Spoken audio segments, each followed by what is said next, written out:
Si eres padre, échale un ojo a este vídeo.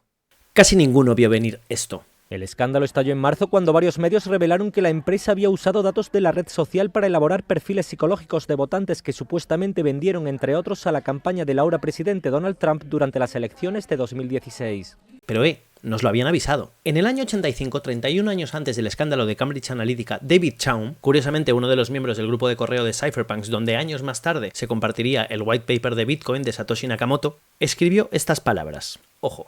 Se están sentando las bases de una sociedad de expedientes en la que los ordenadores podrían utilizarse para deducir los estilos de vida, los hábitos, las ubicaciones y las asociaciones de los ciudadanos a partir de los datos recogidos en las transacciones ordinarias de los consumidores. Vamos, que estamos acercándonos a un momento en el que la tecnología que utilizamos domésticamente podría servir para no solo conocer, sino predecir o incluso controlar el comportamiento de las personas a nivel individual. Pero no fue el único. En 2006, BJ Fogg, no este, que es el fundador del Instituto de Tecnología Persuasiva de la Universidad de Stanford, compartía este vídeo. So imagine I'm going in to buy a new car and the person selling me the car downloads my credit report but also buys my persuasion profile. I may or may not know about this. Imagine if persuasion profiles are available in political campaigns. So when I visit a website or when something's coming through my mobile phone in the future, the system knows that it's BJ Fogg and it changes its approach based on my vulnerabilities when it comes to persuasion. Si caímos en la trampa que caímos en 2016 no fue porque la información no existiese. Lo que pasó es que no había llegado a nuestros ojos y nuestros oídos. A nuestra generación Internet le pasó por encima, pero todavía estamos a tiempo de ahorrarles el mal trago a nuestros hijos. Y por eso mi nombre es Rodrigo Taramona, y la pregunta de hoy es, ¿por qué ya no comparto fotos de mi hija en redes sociales? Compartir fotos de nuestros hijos en redes sociales se llama sharenting. Y si tú lo haces, cuando acabes este vídeo, es muy probable que dejes de hacerlo. Con tan solo 30 minutos de vida, mi hija ya tenía una foto suya compartida en Instagram. Acababa de ver la cara de su madre y yo, el hombre más feliz del mundo, le hice una foto que días más tarde compartiría en mi cuenta. Ya no verás esa foto en mi perfil, pero eso no significa que no esté en internet. Pero no soy el único. El padre medio comparte alrededor de 1500 fotos de su hijo antes de que éste cumpla los 5 años. Y el 80% de los niños tienen una huella digital antes de llegar a los 2. Y es normal, es lo que hacemos los padres.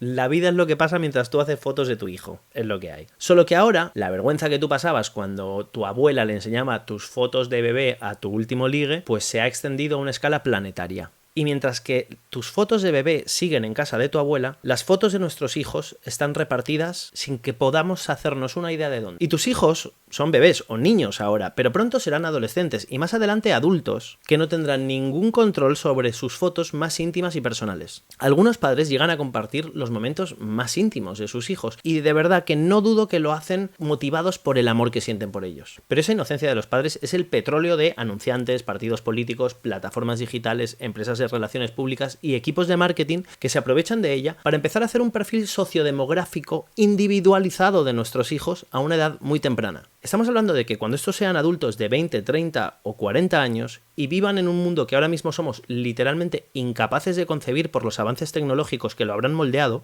Kellogg's, Coca-Cola, Red Bull y TikTok van a saber concretamente con qué recuerdos poder emocionar a ese chaval que empezó a hacer taekwondo a los 5 años, que creció rodeado de peluches o que su madre le hacía tortitas de caramelo nada más despertarse los fines de semana. Eso por no hablar de los metadatos, que dibujan patrones mucho más útiles sin importar en absoluto el contenido o el contexto de la foto. Pueden dar información muy útil para meter a tu hijo en clústeres de datos que puedan ayudar a pormenorizar aún mejor la manera de acceder a él, emocionarle, conmoverle y, en el peor de los casos, dirigirle. Y eso es el futuro.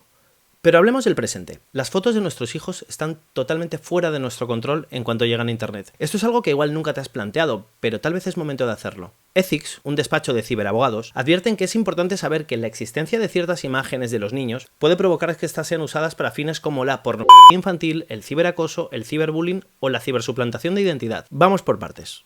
Porque yo entiendo que esto te está dando un poquito de bajona y dirás, ¿me estás jodiendo el día, Rodrigo? Sí. Te estoy jodiendo el día a ti, pero para que tu hijo tenga dentro de 50 años una vida maravillosa. De nada, Carlitos. Te ves este vídeo con 50 años y dices, mira, gracias, Taramona.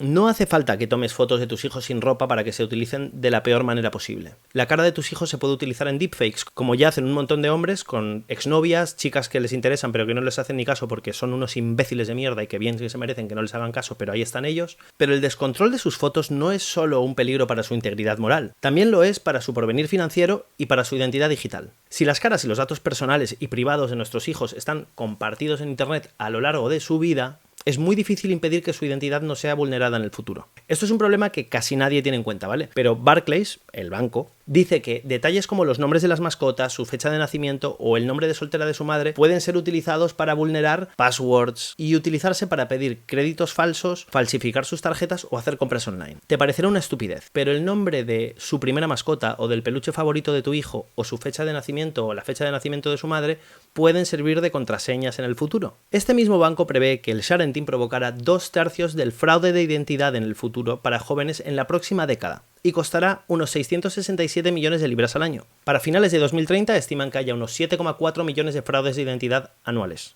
Pero si todo esto no te convence, piensa en lo siguiente. Nuestros hijos no pueden decidir estar en Internet o no, y eso no es justo.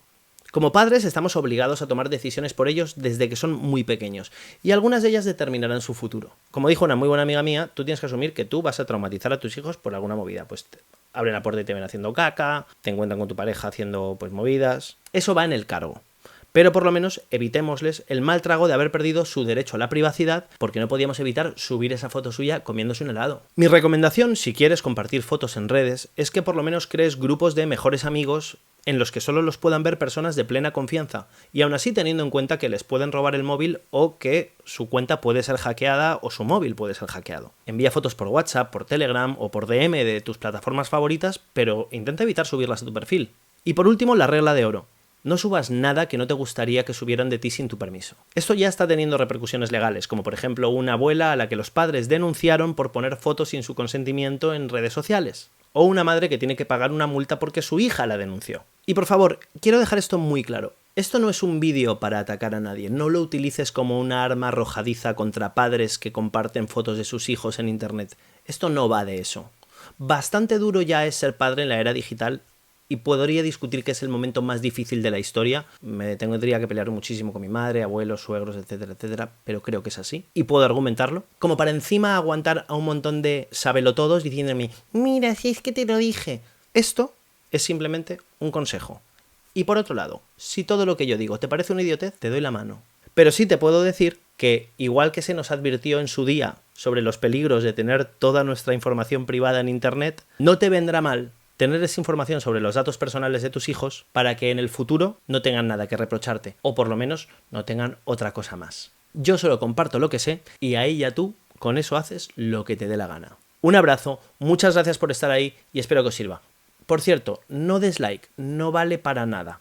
Guarda el vídeo para verlo en el futuro, comenta para entablar una conversación con otra persona que se acerque por aquí o compártelo con quien te dé la gana porque te parece muy guay. Pero el like, en serio, piénsalo. No vale para nada. Un abrazo. Gracias.